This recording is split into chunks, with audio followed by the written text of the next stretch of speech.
Vedvyas channel में आपका स्वागत है। इस वीडियो को ऐसा बनाया है जिससे आपका ध्यान फोकस बुक पे ही रहेगा और आपसे बुक का कोई भी पॉइंट छूटेगा नहीं। किताब के बारे में जानने के लिए डिस्क्रिप्शन को जरूर पढ़ें। Grit the power of passion and perseverance by Angela Duckworth. Introduction.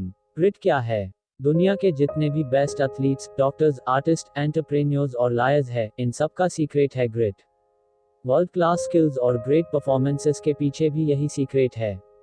आप अगर एक पैदाइशी टैलेंटेड पर्सन नहीं है तो कोई बात नहीं। आप चाहे जो भी हो, जैसे भी हो, फिर भी आपके पास ग्रिट हो सकती है। इस बुक में आपको हम बताएंगे कि ग्रिट होती क्या है। आप इस बुक में पढ़ेंगे कि सक्सेस में टैलेंट का कितना हाथ है, कितना पार्ट होता है, और आपको क्लियर गोल्स की इंपॉर्टेंस भी पता चलेगी और ये भी पता चलेगा कि लाइफ में गिव अप ना करना यानी हार ना मानना कितना जरूरी है। अगर आप भी अपनी फील्ड में बेस्ट बनने का सपना देखते हो और अपनी ट्रू कॉलिंग का वेट कर रहे हो और एक वर्ल्ड क्लास पर्सन बनना चाहते हो तो ये बुक एक बार जरूर पढ़ के देखो। Showing up. सिर्फ 10% एप्लीकेंट्स को ही यूनाइटेड स्टेट्स मिलिट्री एकेडमी में एडमिशन मिल पाता है, और इनमें से ज्यादातर एथलीट्स और हाई स्कूल के टीम कैप्टेन्स होते हैं। लेकिन इनमें से भी कई सिर्फ 2 महीने की ट्रेनिंग के बाद ही एकेडमी छोड़कर चले जाते हैं। नए कैडेट्स बीस्ट बैरक्स प्रोग्राम से ट्रेनिंग की शुरुआत करते हैं। उन्हें रोज सुबह 5 बजे उठना होता है। फिर पूरा दिन फिजिकल एक्सरसाइज, वीपन्स ट्रेनिंग और क्लासरूम लेक्चर्स का सिलसिला चलता है। दिन भर में इन्हें बस 3 ब्रेक्स मिलते हैं, ब्रेकफास्ट, लंच और डिनर। रात ठीक 10 बजे ये सोने चले जाते हैं। अगर ये उनका इंटेलिजेंस या टैलेंट नहीं है तो फिर क्या सीक्रेट है? मिलिट्री एकेडमी के ट्रेनर्स में से एक माइक मैथ्यूज भी है, और उन्होंने यहीं से ग्रेजुएशन की है। उनका कहना है कि जैसे ही एडमिशन होता है, न्यू कैडेट्स से ऐसी चीजें करवाई जाती है जो उन्होंने पहले कभी नहीं की होती। ये इनका डेली रूटीन है, दिन रात सेम चीज करना। इनके लिए कोई वीकेंड्स, कोई छुट्टी नहीं होती, और खाने के अलावा कोई और ब्रेक भी इन्हें नहीं मिलता है। इन न्यू कैडेट्स को बाहरी लोगों के साथ मिलने की परमिशन नहीं होती। बीस्ट बैरक्स की ट्रेनिंग कैडेट्स को फिजिकली ही नहीं बल्कि मेंटली और इमोशनली भी ट्रेन करती है। इन्हें स्ट्रॉन्ग बना देती है, और यही मिलिट्री ट्रेनिंग का मतलब होता है, सोल्जर्स को इतना स्ट्रॉन्ग बना देना कि वो फ्यूचर में आने वाले चैलेंजेस का सामना कर सके। दरअसल इस ट्रेनिंग के जरिए यूएस आर्मी ये शो कर लेती है कि कौन गिव अप करेगा और कौन ट्रेनिंग पूरी करके ग्रेजुएट बनेगा। कई साइकोलॉजिस्ट की हेल्प से कैडेट्स के लिए टेस्ट क्रिएट किए जाते हैं जिससे ये पता चल सके कि किसके अंदर क्या क्वालिटी है और इनमें से कौन ट्रेनिंग में टिक पाएगा। लेकिन कोई भी साइकोलॉजिस्ट ऐसा कोई परफेक्ट टेस्ट क्रिएट नहीं कर पाए हैं। कई बार तो मोस्ट इंटेलिजेंट और एथलेटिक टाइप के कैडेट्स भी ट्रेनिंग के बीच से ही चले जाते हैं। इतनी हार्ड और इंटेंस ट्रेनिंग पूरी करना सबके बस की बात नहीं है, यहाँ तक कि बेस्ट अचीवर्स भी हार मान जाते हैं। तो उन कैडेट्स में ऐसी कौन सी क्वालिटी होती है जो ये 4 साल का ट्रेनिंग प्रोग्राम कंप्लीट कर लेते हैं? माइक को याद है कि जब वो भी एक कैडेट थे, बैरक्स ट्रेनिंग के सिर्फ 2 हफ्तों के अंदर वो भी बाकी क्लासमेट्स की तरह फ्रस्ट्रेटेड और टायर्ड फील करने लगे थे। उनमें से कुछ तो पहले ही ट्रेनिंग छोड़कर जा चुके थे, लेकिन माइक ने ऐसा नहीं किया। माइक बताते हैं कि उनके क्लासमेट्स कमजोर नहीं थे, बल्कि वो काफी स्ट्रॉन्ग, स्मार्ट और एक्टिव लोग थे। लेकिन मिलिट्री एकेडमी में इसके अलावा भी एक चीज मैटर करती है, और वो है कभी गिव अप ना करना। ऑथर एंजेला डकवर्थ ने मेडिसिन, बिजनेस, लॉ, आर्ट और स्पोर्ट्स की फील्ड के मोस्ट सक्सेसफुल लोगों का इंटरव्यू लिया है। उन्होंने उनसे पूछा कि वो कौन सी क्वालिटीज है जो हमें सक्सेसफुल बनाती है।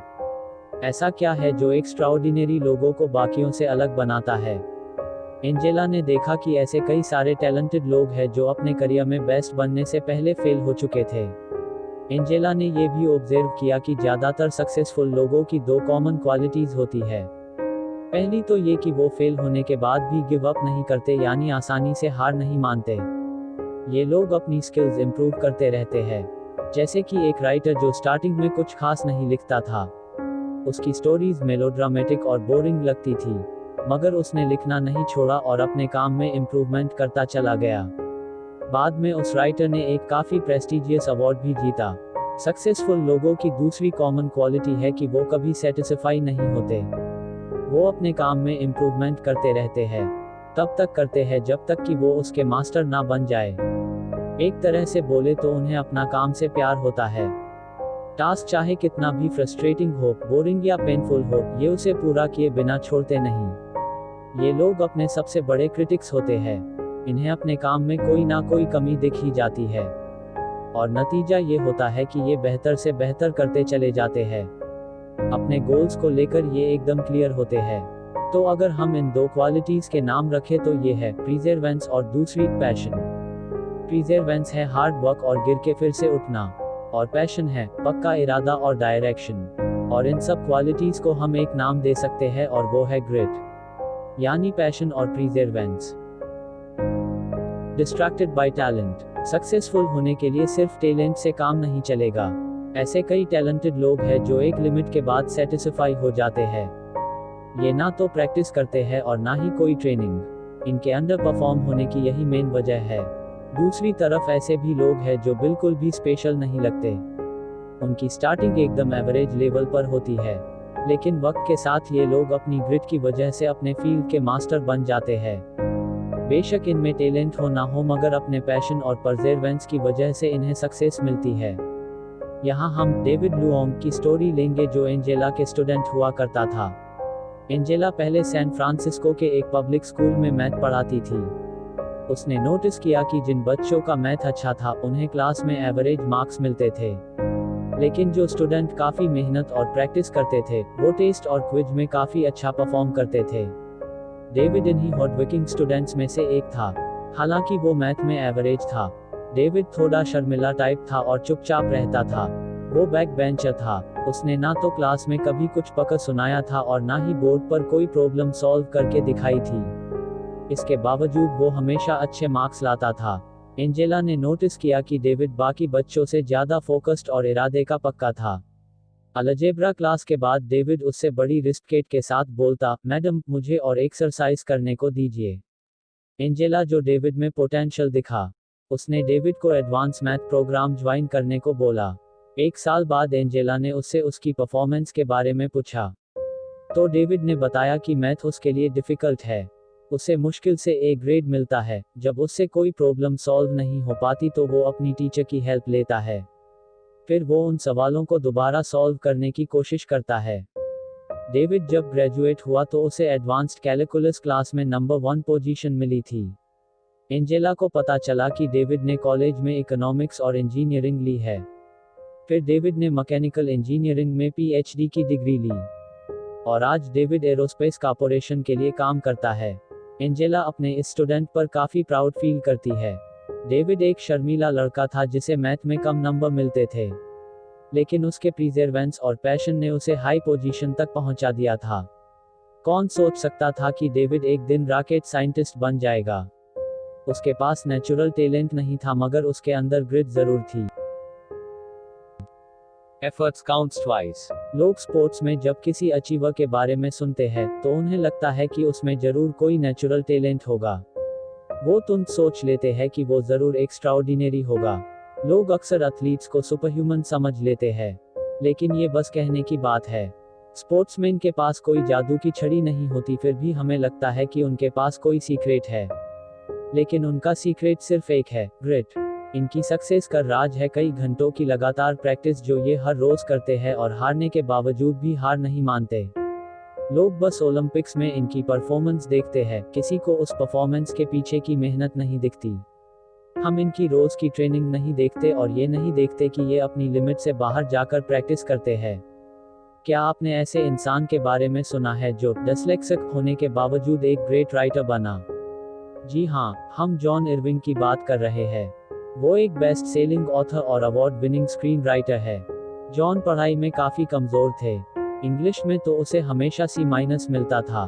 ग्रेजुएट होने से पहले उसे हाई स्कूल पास करने में 2 साल लगे। दरअसल जॉन डिस्लेक्सिया की सीरियस प्रॉब्लम थी। उसे अपना हिस्ट्री असाइनमेंट करने में 3 घंटे लगते थे। उसे ठीक से वर्ड्स लिखने नहीं आते थे।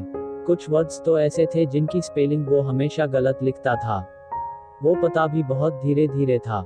अपनी फिंगर को वर्ड्स के ऊपर रखकर उन्हें पता था। उसकी इस कंडीशन की वजह से जॉन को पने लिखने में ज्यादा टाइम लगता था। वो सेम टेक्स्ट को बार बार पता था। उसे इस तरह पने की आदत पड़ गई थी। पर जॉन ने डिस्लेक्सिया को एडवांटेज की तरह यूज किया। जब वो नॉवेल लिखने बैठता था तो पेजेस को बार बार पता था। उसमें पेशेंस और प्रीजर्वेंस दोनों थे। जॉन कहते हैं कि रीराइटिंग एक राइटर का एसेट है। वो फर्स्ट ड्राफ्ट लिखने के बाद उसे दोबारा लिखता था। यही उसकी हैबिट बन गई थी। जॉन ने 20 से भी ज्यादा नॉवेल्स लिखे हैं, जिनमें से 5 नॉवेल्स पर मूवी भी बन चुकी है। फेमस एक्टर विल स्मिथ का नेचुरल टैलेंट पर कुछ ये मानना है, मैंने कभी भी खुद को टैलेंटेड नहीं समझा, बल्कि मैं काफी स्ट्रिक्ट वर्क एथिक में बिलीव करता हूँ। विल स्मिथ ये भी कहते हैं, बाकी एक्टर्स मुझसे बेटर या ज्यादा स्मार्ट और सेक्सी हो सकते हैं, लेकिन वो मुझसे आगे नहीं निकल सकते क्योंकि मैं कभी हार नहीं मानता। How gritty are you? एक दिन एंजेला डकवर्थ ने वॉटन स्कूल में एक लेक्चर दिया। लेक्चर के बाद एक यंग एंटरप्रेन्योर उनके पास आया। वो ग्रिट के बारे में और जानना चाहता था। उस आदमी ने बताया कि उसने एक स्टार्टअप कंपनी खोली है और इस बिजनेस से उसने कई $1000 कमाए हैं। वो अपने गोल्स अचीव करने के लिए दिन रात मेहनत करता है। कई बार तो वो सोता भी नहीं है। उसकी बात सुनकर एंजेला काफी इम्प्रेस हुई। उसने बिजनेसमैन से कहा, ग्रिट का मतलब इंटेंसिटी से कहीं ज्यादा स्टेमिना के बारे में है, और अगर तुम 2 साल बाद भी इसी प्रोजेक्ट पर रहोगे तो मुझे मेल कर सकते हो। उस आदमी ने कहा, मैं शायद अगले 2 साल कोई और स्टार्टअप नहीं करूंगा। एंजेला ने उसे बोला कि अगर तुम अपने एटीट्यूड में ग्रिट लाना चाहते हो तो जो चीज तुम कर रहे हो उसे कंटिन्यू करते रहो। चाहे तुम कंपनी चेंज कर लो, लेकिन अपना पैशन और डायरेक्शन सेम रखो। यानी एक ही इंडस्ट्री या करियर पाथ में बने रहो। एक चीज छोड़कर दूसरी चीज में हाथ डालना ग्रिट नहीं है, क्योंकि बेस्ट बनने का कोई शॉर्टकट नहीं है। जिस चीज में आपको एक्सपर्ट या एक्स्ट्राऑर्डिनरी बनना है और सक्सेस अचीव करनी है, उसी चीज की आपको लंबे टाइम तक प्रैक्टिस करनी पड़ेगी। जिसके पास ग्रिट होती है, वो अपने काम से इतना प्यार करता है कि चाहे कुछ भी हो जाए वो कभी गिव अप नहीं करता। ग्रिट का मतलब नहीं है कि आप किसी एक करियर से प्यार करो, बल्कि आपको जो काम पसंद है उस काम से हमेशा प्यार करते रहो। लेकिन आपकी लाइफ का पैशन क्या है, ये आपको कैसे पता चलेगा? वॉरेन बफेट, बिजनेस मैग्नेट, इसका एक सिंपल तरीका बताते हैं जिसमें 3 स्टेप्स है। सबसे पहले एक पेपर में अपने करियर गोल्स लिखो। 25 के करीब गोल्स बुलेट पॉइंट्स में लिखो। सेकंड स्टेप, जो लिखा है उस पर फोकस करो। ऐसे 5 गोल्स चूज करो जो आपके लिए मोस्ट इम्पोर्टेंट है। इन 5 गोल्स को सर्कल कर लो। थर्ड स्टेप, जो 20 गोल्स आपने सेलेक्ट नहीं किए उन्हें इग्नोर कर दो, क्योंकि ये आपकी एनर्जी और टाइम दोनों वेस्ट करेंगे। ये आपको आपके इम्पोर्टेंट गोल्स से भटका सकते हैं। एंजेला डकवर्थ ने ये खुद ट्राई किया है। उसे रियलाइज हुआ कि उसके 5 मेन गोल्स से 4 का अब कोई मतलब नहीं है, इसलिए उन्हें इग्नोर करना चाहिए। एंजेला का अल्टीमेट पैशन था कि वो बच्चों को उनकी ग्रोथ और डेवलपमेंट में हेल्प कर सके। आपके करियर पाथ में आपका सिर्फ एक पैशन होना चाहिए, ना कि 25 या 5, क्योंकि हमें अपनी लिमिटेड एनर्जी और टाइम बेकार की चीजों में वेस्ट नहीं करना है। जो चीज आपका फोकस है उसे अपना 100% दो। अपनी स्किल्स इंप्रूव करते रहो, फिर चाहे जो भी चैलेंज आए उसे फेस करो।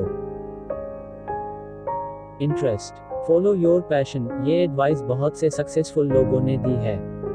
यही सेम चीज हमेशा ग्रेजुएशन स्पीच में भी बोली जाती है। वही करो जो आपको पसंद हो, या अपने पैशन को अपना प्रोफेशन बनाओ। यही बात साइंटिस्ट भी मानते हैं। स्टडी से पता चला है कि जब लोग अपनी पसंद का काम करते हैं तो उन्हें काम करने में ज्यादा मजा आता है। करीब 100 डिफरेंट रिसर्च स्टडीज से ये बात भी प्रूव हो चुकी है। जैसे कि अगर कोई बहुत सोशल टाइप पसंद है तो उसे ऐसी जॉब बिल्कुल भी पसंद नहीं आएगी जहां उसे सारा दिन कंप्यूटर के सामने बैठना पड़े। ऐसे लोगों को सेल्स एजेंट या टीचर का काम सूट करेगा। इन 100 स्टडीज से एक कॉमन बात पता चली कि जिन लोगों को अपने काम से प्यार होता है उनकी पर्सनल लाइफ भी ज्यादा अच्छी होती है। इसके अलावा ये लोग अपने काम में एक्सपर्ट होते हैं। इन्हें अपना काम पसंद होता है, इसीलिए ये बेटर परफॉर्म कर पाते हैं। ये लोग अपने साथियों के साथ ज्यादा कोऑपरेटिव भी होते हैं। अपनी जॉब में काफी लंबे टाइम तक टिक कर काम करते हैं।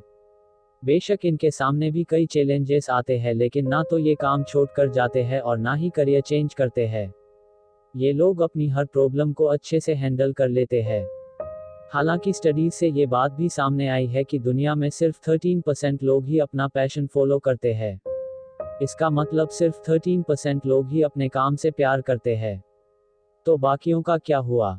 शायद ये हमारी सोसाइटी की प्रॉब्लम है कि यहाँ बच्चों को उनका पैशन फॉलो करने रोका जाता है, जैसे कि सिंगिंग, डांसिंग, पेंटिंग, राइटिंग या एक्टिंग, क्योंकि ये सब अच्छे प्रोफेशन नहीं समझे जाते। पेरेंट्स को लगता है कि अगर बच्चे अपना पैशन फॉलो करेंगे तो उनका कोई करियर नहीं बनेगा और वो सड़कों में भीख मांगेंगे। लेकिन ऐसा नहीं है। कई लोगों ने अपना पैशन पूरा किया और successful singer, dancer, painter, writer और आर्टिस्ट बन के नाम कमाया है। उन्हें जो पसंद था उन्होंने वही फॉलो किया।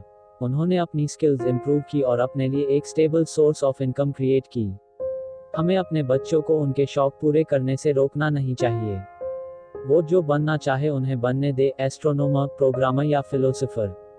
जो काम हमें पसंद है उसकी ज़्यादा से ज़्यादा प्रैक्टिस हमें उस काम का एक्सपर्ट बना देती है। और ऐसा नहीं है कि हॉबी को प्रोफेशन या पैसे कमाने का जरिया नहीं बनाया जा सकता, बिल्कुल बनाया जा सकता है। जिस काम में आप एक्सपर्ट हो उस काम के आपको उतने ही अच्छे पैसे मिलते हैं। लेकिन आपको अब तक अपना पैशन नहीं मिला तो कोई बात नहीं, टेंशन मत लो। हर किसी को अपना यूरेका मोमेंट मिलने में थोड़ा टाइम तो लगता ही है। एग्जाम्पल के लिए, स्विमिंग के Olympic gold medalist Rowdy Gaines बताते हैं कि उन्हें बचपन में हर टाइप का स्पोर्ट पसंद था। हाई स्कूल में उन्होंने एक के बाद एक टेनिस, गोल्फ, बास्केटबॉल और फुटबॉल टीम ज्वाइन की। उन्होंने सोचा कि सारे स्पोर्ट्स ट्राई करने के बाद उन्हें अपनी चॉइस का स्पोर्ट पता चल जाएगा। राउडी ने अपनी स्विमिंग टीम भी ट्राई की। ऐसा नहीं था कि पहली बार में ही स्विमिंग से उन्हें प्यार हो गया था। उन्होंने कई बार ट्राई किया और प्रैक्टिस करते रहे। राउडी ने लाइब्रेरी में स्विमिंग के ट्रैक और फील्ड के बारे में बुक्स पढ़ी और उसके बाद उन्होंने ट्रैक और फील्ड ट्राई किया। Award winning chef mark Vetri की भी सेम स्टोरी है। कॉलेज के बाद उन्होंने म्यूजिक स्कूल ज्वाइन कर लिया और रात को एक रेस्टोरेंट में वेटर की जॉब करने लगे। म्यूजिक का शौक उन्हें काफी पहले से था। एक टाइम था जब वो एक बैंड में प्ले करते थे, इसलिए अपने म्यूजिक को सपोर्ट करने के लिए वो दिन में कुक का काम करते थे। फिर उन्होंने देखा कि वो रेस्टोरेंट की जॉब से ज्यादा कमा रहे हैं और उन्हें कुकिंग भी पसंद आने लगी। फिर क्या था, अपने इसी नए पैशन को आगे बढ़ाने के लिए वो इटली चले गए और अपना ड्रीम पूरा किया। प्रैक्टिस। आपको 10 साल के लिए कम से कम 10,000 घंटे की प्रैक्टिस करनी होगी, तब जाकर आप किसी फील्ड के मास्टर बन सकते हो। ये बात कई लोगों के साथ एकदम सच प्रूव हुई है, जैसे कि बैलेरिनाज, वायोलिन बजाने वाले आर्टिस्ट, बास्केटबॉल प्लेयर या फिर किसी भी फील्ड के लोग। लेकिन अगर आप लंबे टाइम तक सेम चीज करोगे तो सक्सेस नहीं मिलेगी। आपकी स्किल में इम्प्रूवमेंट आना जरूरी है। जब एक खास गोल हासिल हो जाए तो दूसरा गोल सेट कर लो और फिर एक और नया गोल। सक्सेसफुल लोगों को अपने वीक पॉइंट्स पता होते हैं और वो उन्हें दूर करने की कोशिश करते हैं, लेकिन वो हार नहीं मानते और ना कभी सेटिस्फाई होते हैं। ये लोग अपनी परफॉर्मेंस में कोई ना कोई इम्प्रूवमेंट करते रहते हैं। अगर आप इसका ग्राफ बनाएं तो पता चलेगा कि जो लोग अपने करियर की स्टार्टिंग में ही गिव अप कर लेते हैं वो अपनी स्किल्स में पीछे रह जाते हैं। हर रोज सेम चीज रिपीट करने वाले भी इम्प्रूव नहीं करते, मगर वर्ल्ड क्लास एक्सपर्ट अपनी स्किल्स में लगातार इम्प्रूवमेंट लाते रहते हैं। यही सक्सेस का आइडिया पाथ है।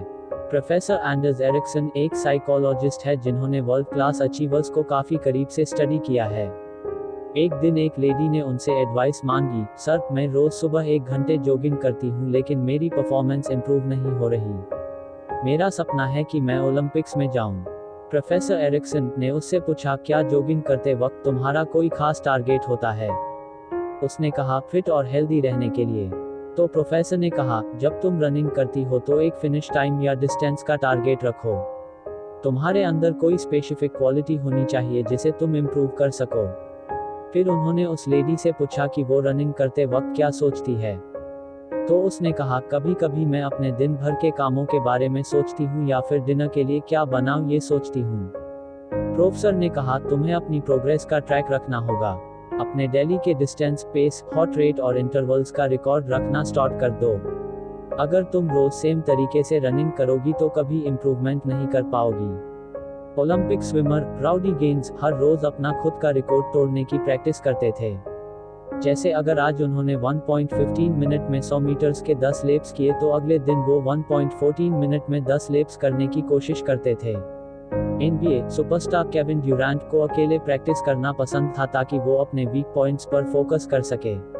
डुरंट कहते हैं कि हर प्रैक्टिस में वो अपनी परफॉर्मेंस का हर हिस्सा परफेक्ट बनाने की कोशिश करते हैं। अतुल गावंडे, जो कि एक एक्सपर्ट सर्जन है, वो कहते हैं कि लोग सोचते हैं कि एक सक्सेसफुल सर्जन होने के लिए आपको अच्छे हाथों की जरूरत है, लेकिन सच तो ये है कि एक अच्छा सर्जन बनने के लिए हर रोज एक डिफिकल्ट प्रोसीजर से गुजरना पड़ता है। फेमस मैजिशियन डेविड ब्लेन ने पानी के अंदर 17 मिनट तक सांस रोककर वर्ल्ड रिकॉर्ड तोड़ा था। अपने टेड टॉक में उन्होंने बताया कि जो चीज़ हमें इम्पॉसिबल लगती है, उसे करने के लिए घंटों की प्रैक्टिस और ट्रेनिंग की ज़रूरत पड़ती है, जिसका मतलब है कि हर बार हमें अपनी लिमिट पुश करनी होती है, यानी अपनी लिमिट को हर बार बढ़ाना है। और डेविड ब्लेने के लिए तो मैजिक का असली मतलब यही है। पर्पस। दुनिया में जितने भी सक्सेसफुल लोग हैं, उनके पास एक पर्पज होता है जो उनकी खुद की लाइफ से बड़ा होता है। पर्पज वो डिजायर है जो दूसरों की वेल बीइंग को इम्प्रूव करे। कोई भी सक्सेस जर्नी एक इंटरेस्ट के साथ स्टार्ट होती है, यानी एक ऐसा काम ढूंढना जो आप एंजॉय करो। अगली स्टेज है प्रैक्टिस और सेल्फ डिसिप्लिन। अपना करियर कभी मत छोड़ो, चाहे कितनी भी मुश्किलें आए। और फाइनल स्टेज है पर्पस। आप जो भी करते हो उसका एक ग्रेट पर्पज तो होना ही चाहिए। आपको ये भी देखना है कि आपके पर्पज से दूसरों का कितना भला हो रहा है। आप इसे ब्रिकलेयर्स यानी ईंट बिछाने वालों की स्टोरी से समझ सकते हैं। एक दिन 3 ब्रिकलेयर्स धूप में काम कर रहे थे। तभी एक अजनबी आया और उनसे पूछा, तुम लोग क्या कर रहे हो? पहले ब्रिकलेयर ने जवाब दिया, मैं ईंटें बिछा रहा हूँ। दूसरे ने कहा, मैं एक चर्च बना रहा हूँ। तीसरे ने बोला, मैं भगवान का घर बना रहा हूँ। तो बात यह है कि पहले ब्रिकलेयर के लिए ये सिर्फ एक जॉब है। ईंटें बिछाना उसका काम है और वो इस काम को इसी तरह देखता है। दूसरे के लिए ये एक करियर है, मगर तीसरे वाले के लिए एक पैशन। वो इस काम को अपना हाई पर्पज मानकर करता है। इसलिए जो लोग अपने काम में कोई पर्पज ढूंढ लेते हैं, वो औरों के मुकाबले ज्यादा सक्सेसफुल होते हैं। यही लोग अपने काम से हमेशा खुश रहते हैं। सिर्फ काम में ही नहीं, बल्कि लाइफ के हर फील्ड में ये खुश रहते हैं। ये लोग इस दुनिया को एक बेटर प्लेस बनाने की कोशिश करते हैं, अपने लिए भी और दूसरों के लिए भी। तो आपके पास क्या है? आपका काम आपका सिर्फ जॉब है, या करियर है, या पैशन? क्या आप सिर्फ पैसे कमाने लिए काम करते हैं? क्या आप प्रमोशन के लिए काम करते हैं? या आप औरों की लाइफ बेटर बनाने के लिए काम करते हो? इस बात को आप इस स्टोरी से समझोगे। जेन गोल्डन फिलाडेल्फिया की एक म्यूरल आर्टिस्ट है। वो जब 29 की थी तो उसे पता चला कि उसे लुपस कैंसर है। डॉक्टर ने उसे बोल दिया था कि उसके पास अब ज्यादा टाइम नहीं है। जेन इस खबर से बुरी तरह हिल गई थी, लेकिन उसने डिसाइड किया कि कैंसर की वजह से वो जीना नहीं छोड़ेगी। वो अपने होम टाउन चली गई और वहां एक लोकल एंटी ग्रेफिटी प्रोग्राम में हिस्सा ले लिया। और अगले 30 सालों में जेन ने इस प्रोग्राम को वहां से सबसे बड़े पब्लिक आर्ट इनिशिएटिव में बदल दिया था। जेन अब 60 साल की हो चुकी है और काफी जिंदादिल है। वो पूरे हफ्ते दिन रात काम करती है, उसे अपने काम से प्यार है। जेन अपनी कम्युनिटी के लोगों को म्यूरल पेंटिंग सिखाती है। हालांकि लुपस अटैक उसे अभी भी आते हैं, उसे काफी पेन होता है, लेकिन जेन दुखी रहकर जीने में यकीन नहीं रखती। वो पूरे जोश के साथ अपना काम करती है और दूसरों को भी मोटिवेट करती है। जेन लोगों को आर्ट सिखाकर एक तरह से उनकी हेल्प करती है, क्योंकि जेन को लगता है आर्ट सेव्स लाइव्स, यानी आर्ट जिंदगी बचाता है। कंक्लूजन। ग्रिट है पैशन और perseverance. Grit is passion plus perseverance, यानी वो करना जो आपको दुनिया में सबसे ज्यादा पसंद हो और उसके बारे में जानना। ग्रिट का मतलब है अपनी लिमिट्स को पुश करना। आप हमेशा खुद को लिमिट में बांध लेते हैं और अपने सपनों तक कभी नहीं पहुंच पाते। लेकिन अपनी कमजोरियों को अपने रास्ते की रुकावट मत बनने दो, खुद को ही चैलेंज दो। याद रखो, जो इंसान खुद की कमियों को जानता है वही उन्हें दूर कर सकता है। अब जबकि आप जान चुके हैं कि वर्ल्ड क्लास बनने के लिए सिर्फ टैलेंट की नहीं बल्कि प्रैक्टिस की भी जरूरत पड़ती है, और आपको 10,000 घंटे की प्रैक्टिस की जरूरत है, जिससे आपके अंदर लगातार इम्प्रूवमेंट होती रहेगी। और इसके लिए आपके पास कोई हाई पर्पस होना चाहिए। एक कहावत है कि जब जागो तब सवेरा, इसलिए अभी भी कोई देर नहीं हुई है। अपना गोल्स और प्रीजर्वर ढूंढो और चाहे जो कुछ हो, अपनी ग्रिट कभी मत छोड़ो। अगर आपको लगता है इस वीडियो से आपको कुछ सीखने को मिला, तो वीडियो को लाइक करना न भूलें। ऐसी ही और वीडियो के लिए चैनल को सब्सक्राइब करें और साथ ही बेल आइकॉन को भी दबा दें। यदि आपका कोई सुझाव है तो कृपया कमेंट में बताएं। वीडियो को देखने के लिए धन्यवाद।